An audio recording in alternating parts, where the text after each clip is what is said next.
Hallelujah, praise the Lord. सभी को जय मसीह की। प्रभु का बहुत धन्यवाद करते हैं कि परमेश्वर ने आज का दिन दिखाया। परमेश्वर भला है, महान है। और आप सभी जैसे देख रहे हैं, जानते हैं कि जैसे-जैसे दिन बीत रहे हैं, हमें पता चल रहा है कि यीशु मसीह का आना बहुत निकट है। यीशु मसीह बहुत जल्दी आने वाले हैं। आप सभी को पता है, आप चिन्हों को देख सकते हैं। परमेश्वर का काम अद्भुत रीति से चल रहा है, तो वहीं शैतान भी अपना काम करने की कोशिश कर रहा है। परमेश्वर के काम को रोकने की कोशिश कर रहा है, लेकिन परमेश्वर के काम को कोई रोक नहीं सकता। चाहे वो मनुष्य हो, चाहे शैतान खुद हो, कोई नहीं रोक सकता। परमेश्वर का काम चलता जाएगा। हालेलुया। तो ऐसे में जबकि हम देख रहे हैं कि यीशु मसीह का आना बहुत ही निकट है, यीशु मसीह बहुत जल्दी आने वाले हैं। परमेश्वर तेज़ी से, या कहेंगे कि और ज़्यादा तेज़ी से परमेश्वर अपनी कलीसिया को शुद्ध करने की कोशिश कर रहा है, क्योंकि रैप्चर होने वाला है। और रैप्चर जब होगा तो आप सभी को मालूम है कि हम जो कलीसिया हैं, मसीह की देह हैं, जो कलीसिया है, जो हम विश्वासी मसीह लोग हैं, वो रैप्चर में उठाए जाएंगे। ये कहाँ पे लिखा है? पहला थिस्सलुनीकियों 5 का 16-17 जब आप पढ़ोगे तो वहाँ पे आपको रैप्चर के बारे में मिल जाएगा कि कैसे हम मसीह में जो मुर्दे हैं वो जिलाए जाएंगे और जो ज़िंदा हैं वो उठा लिए जाएंगे। तो हम उठाए जाने वाले हैं हम सभी। लेकिन उठाए जाने से पहले बहुत ज़रूरी है प्रियो कि हम शुद्ध किए जाएं। सारे मसीह जो हैं, जो परमेश्वर यीशु मसीह की जो देह है, कलीसिया को यीशु मसीह की देह बताया गया है, वो शुद्ध किया जाए, बहुत ज़रूरी है। आप सभी को मालूम है कि जब एक शादी की जाती है तो शादी में जो दुल्हन होती है, शादी के पहले उस दुल्हन को बहुत सारी चीज़ों से, रीतियों से गुज़रना पड़ता है। उसको शुद्ध होना पड़ता है, उसको बहुत सारी चीज़ें उसको करनी पड़ती है। उसके शरीर को स्नान कराया जाता है, शुद्ध कराया जाता है, हल्दी लगाया जाता है, बहुत कुछ करके उसको शुद्ध किया जाता है। और फिर शादी के दिन उसको बहुत ही सुंदर तरीके से सजाया जाता है और फिर शादी होती है। तो ठीक ऐसे ही मसीह के आने से पहले मसीह की जो देह है, जो कलीसिया है, वो तैयार होना ज़रूरी है। और इसके लिए मसीह अपनी कलीसिया को शुद्ध और तैयार कर रहा है। क्योंकि जब आप वचन पढ़ते हो, मत्ती की किताब उसका 5वां अध्याय उसका 8वां वचन, वहाँ पे यीशु मसीह ने खुद ये बात कही। ये किसी यीशु मसीह के चेलों ने ये बात नहीं कही, किसी और ने नहीं लिखी ये बात, लेकिन यीशु मसीह ने खुद कहा मत्ती 5 के 8 में, धन्य है वे जिनके मन शुद्ध हैं, क्योंकि वे परमेश्वर को देखेंगे। धन्य है वे जिनके मन शुद्ध हैं, क्योंकि वे परमेश्वर को देखेंगे। तो अगर हमें परमेश्वर को देखना है, अपने आमने सामने अगर हमें परमेश्वर को देखना है, तो हमारे मन शुद्ध होने चाहिए, हम शुद्ध किए जाने चाहिए। हालेलुया। और इसीलिए मसीह जो है अपनी कलीसिया को शुद्ध कर रहा है। Hallelujah, thank you Jesus. आइए एक वचन पढ़ेंगे, इफिसियों की किताब 5वां अध्याय 25 वचन से पढ़ेंगे। हे पतियों, अपनी अपनी पत्नी से प्रेम रखो, जैसे मसीह ने भी कलीसिया से प्रेम करके अपने आप को उसके लिए दे दिया। मसीह ने क्या किया? कलीसिया से, यानी अपने लोगों से, मसीह लोगों से, जो हम लोग हैं विश्वासी लोग, उनसे मसीह ने प्यार किया। और प्यार का सबूत क्या दिखाया? अपने आप को दे दिया, खुद को दे दिया हमारे खातिर। हालेलुया। कि उसको वचन के द्वारा जल के स्नान से शुद्ध करके पवित्र बनाए। दे दिया, क्यों दे दिया? ताकि उसको वचन के द्वारा जल के स्नान से पवित्र करके बनाए और उसे एक ऐसी तेजस्वी कलीसिया बनाकर अपने पास खड़ी करे, जिसमें न कलंक, न झुर्री, न कोई और ऐसी वस्तु हो, वरन पवित्र और निर्दोष हो। हालेलुया। मसीह ने अपने आप को हमारे लिए दे दिया। और अब मसीह क्या चाहता है कि अब कलीसिया को क्या करे? पवित्र करे, शुद्ध करे। किसके द्वारा? वचन के द्वारा शुद्ध करे। Hallelujah, thank you Jesus. वचन के द्वारा शुद्ध करे और ऐसी तेजस्वी कलीसिया बनाकर अपने पास खड़ी करे, जो बिना दाग, बिना झुर्री की कलीसिया हो, जो शुद्ध और पवित्र और निर्दोष कलीसिया हो। ऐसी कलीसिया बनाना यीशु मसीह का मकसद है। हालेलुया। यीशु मसीह बनाना चाहते हैं ऐसी कलीसिया जो बिना दाग बिना झुर्री की है, जो निर्दोष और निष्कलंक कलीसिया है। Hallelujah, thank you Jesus. और इसीलिए ये काम यीशु मसीह कर रहे हैं। और ये कैसे करेंगे यीशु मसीह? कैसे अपनी कलीसिया को शुद्ध और पवित्र कर सकते हैं यीशु मसीह? वचन के द्वारा स्नान कराकर, वचन के द्वारा। हालेलुया, वचन के द्वारा ये काम होगा। आइए एक और वचन पढ़ते हैं, यूहन्ना की किताब 13 अध्याय उसका 10वां वचन। Thank you father. यूहन्ना की किताब 13 अध्याय उसका 10वां वचन। यहाँ पे परमेश्वर का वचन कह रहा है 10वां वचन में, यीशु ने उससे कहा, जो नहा चुका है उसे पाँव के सिवा और कुछ धोने की आवश्यकता नहीं, परंतु वह बिल्कुल शुद्ध है। और तुम शुद्ध हो, परंतु सबके सब नहीं। Hallelujah, thank you Jesus. यहाँ पे यीशु मसीह कहते हैं, जब वो अपने चेलों के पैर धुलते हैं तो कहते हैं कि जो नहा चुका है उसे वो शुद्ध है, उसको शुद्ध होने की ज़रूरत नहीं है, वो ऑलरेडी शुद्ध है। आइए किस विषय में यीशु मसीह बात कर रहे हैं वो हम देखते हैं। यूहन्ना 15 का 3। यूहन्ना 15:3 यहाँ पे यीशु मसीह कह रहे हैं, तुम तो उस वचन के कारण जो मैंने तुमसे कहा है शुद्ध हो। Hallelujah, thank you Jesus. Yeshu Masih कह रहे हैं कि तुम उस वचन के कारण जो मैंने तुमसे कहा तुम शुद्ध हो। तो कलीसिया को शुद्ध करना है। अगर यीशु मसीह को कलीसिया को एक शुद्ध पवित्र निर्दोष कलीसिया बनकर इन अंतिम दिनों में खड़ा होना है, अगर रैप्चर के लिए तैयार होना है, तो क्या ज़रूरत है कलीसिया को? हालेलुया, कलीसिया को ज़रूरत है परमेश्वर के वचन की। Hallelujah, thank you Jesus. परमेश्वर के वचन के द्वारा कलीसिया को अपने आप को शुद्ध करना है, सजाना है, संवारना है। बहुत ही ज़रूरी है प्रियो, क्योंकि अगर कलीसिया शुद्ध नहीं है, अगर कलीसिया में आज भी अगर हमारे अंदर डाह है, अगर घृणा है एक दूसरे को लेकर, नफ़रत है हमारे अपने ही मसीह भाइयों को लेकर, हम एक कलीसिया की बड़ाई करते दूसरी कलीसिया की निंदा करते हैं, एक पास्टर की बड़ाई कर रहे हैं दूसरे पास्टर की निंदा कर रहे हैं, अगर हमारे अपने ही बीच में, हम लोगों के बीच में अगर अशुद्धता है, अगर कड़वाहट है, अगर नफ़रत है हमारे खुद के भाई बहनों के लिए, तो हम शुद्ध नहीं हैं। हालेलुया, हम शुद्ध बिल्कुल नहीं हैं। यीशु मसीह चाहते हैं कि हम अंदर से शुद्ध हो जाएं। हर मसीह जो है, हर व्यक्ति जो जिसने यीशु को ग्रहण किया, वो शुद्ध हो जाए और तैयार हो जाए मसीह के आगमन के लिए तैयार हो जाए। Hallelujah, thank you Jesus. धन्यवाद यीशु, क्योंकि यीशु मसीह आने वाला है रैप्चर में और हमें लेकर जाने वाला है। तो हर कोई अपने आप को शुद्ध करे, और वो शुद्धिकरण का काम कैसे होगा? अपने आप नहीं होगा, वचन के द्वारा होगा। हालेलुया, वचन को पानी कहा गया है, वचन को जल कहा गया है।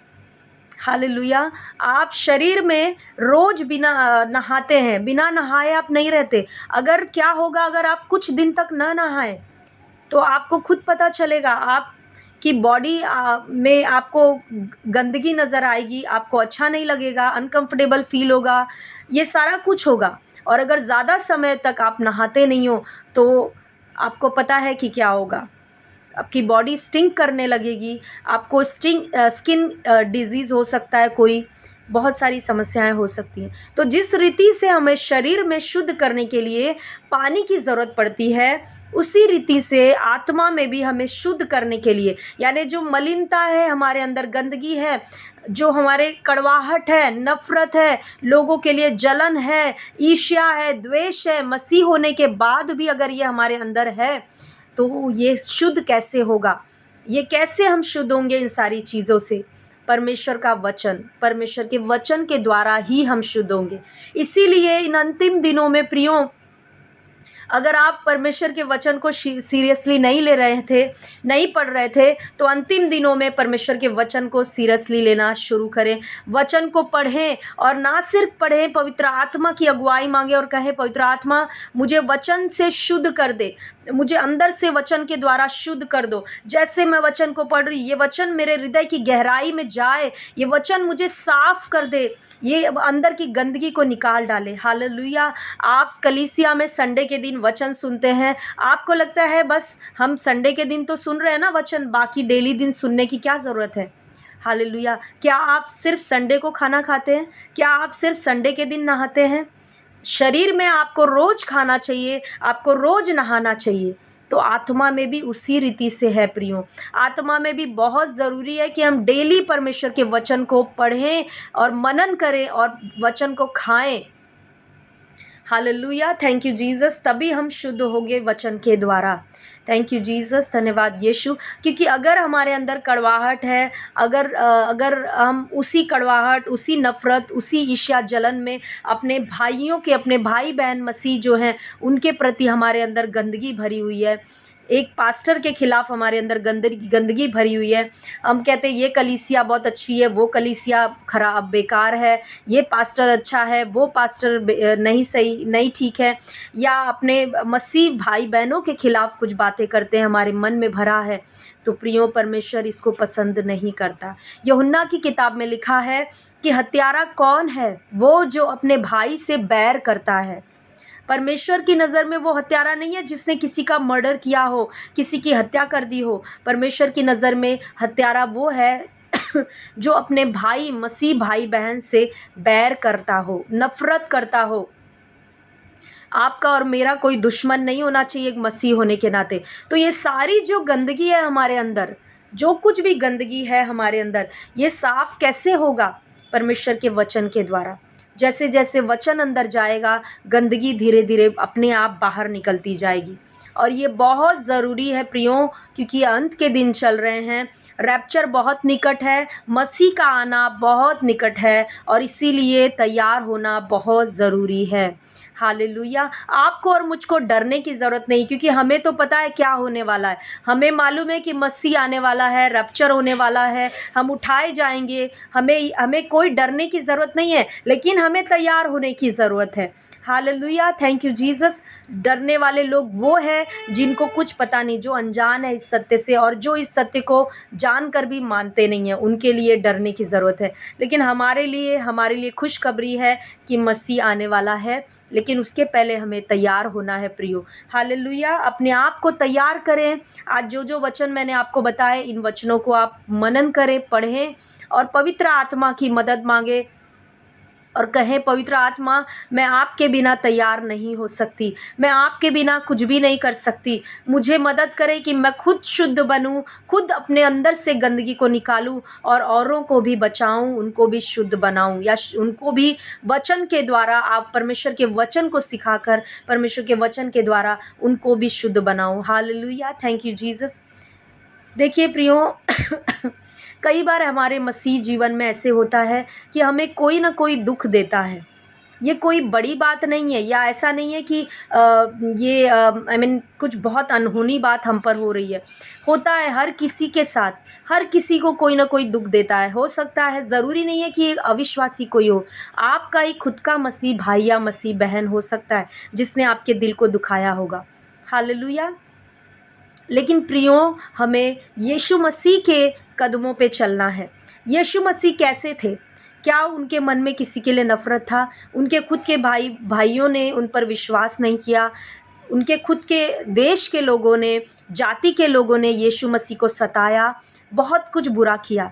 लेकिन क्या यीशु मसीह ने कभी भी उनका सामना किया? वचन कहता है कि यीशु मसीह जो है, गाली सुनकर गाली नहीं देता था, वो अपने आप को सच्चे न्यायी के हाथों में सौंप देता था, वो क्षमा करता था, वो दया करता था। तो प्रियो, हमें भी वैसे ही करना है।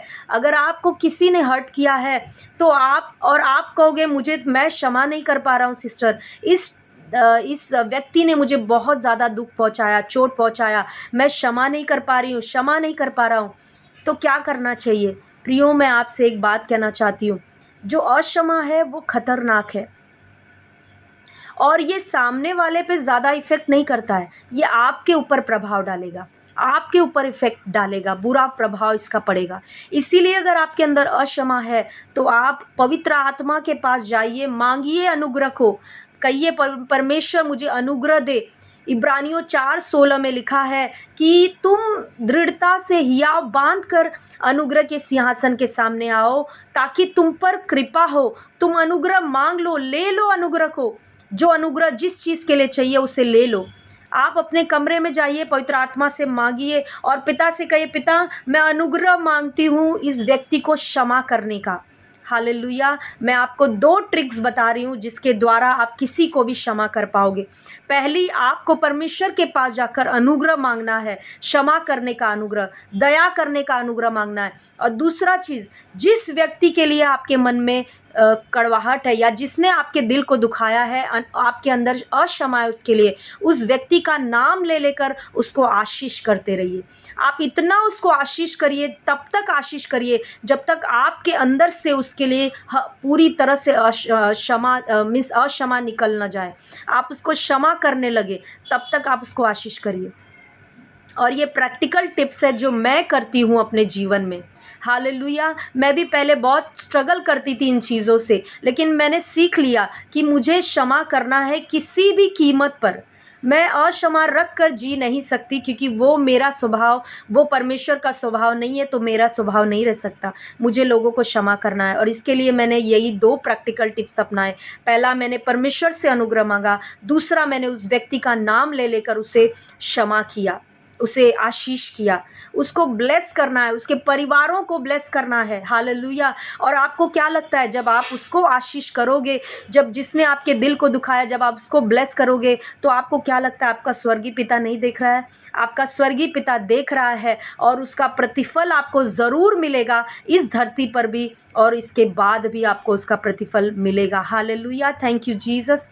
और सबसे इम्पॉर्टेंट बात है, जब हमारे अंदर गंदगी रहती है, अशुद्धता रहती है, किसी के लिए कड़वाहट है, नफ़रत है, जलन है, अक्षमा है, ये सारी अशुद्ध चीज़ें हैं। जब हमारे अंदर ये चीज़ें होती हैं, तो हम परमेश्वर को बहने से अपने अंदर रोक देते हैं।